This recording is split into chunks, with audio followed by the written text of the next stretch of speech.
I'm personally really excited about this because when I talk to my kids, they say, Dad, what are you doing? You're not a doctor or medical researcher. What are you doing to help make COVID go away? And one of the great things about working in technology I've seen firsthand, you're going to hear it covered in our program, is how the technology innovations that Microsoft provides has dramatically accelerated the ability of drug companies, medical researchers to model the human genome, to determine if a vaccine is effective in treating the virus. They've also incredibly powerful tools for telehealth and digital collaboration. One of my good personal friends, and we're going to hear from Dr. Halska-Picky later today, is going to discuss what happened at Stony Brook Hospital.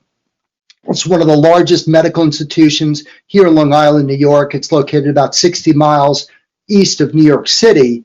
And back in March and April, Stony Brook, Suffolk County, Long Island was one of the worst COVID-19 outbreaks at the start of the pandemic.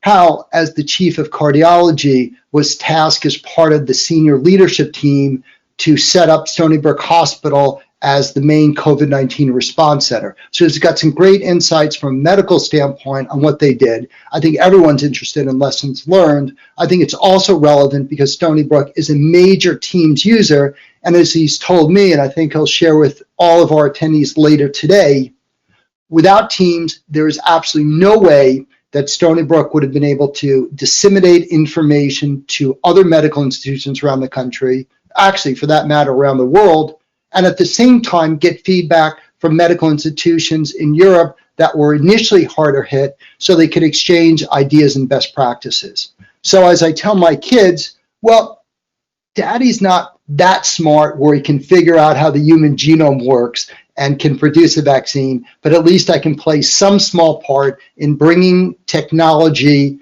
and putting it in front of the scientists, the researchers, the physicians to enable this dreadful pandemic from being addressed.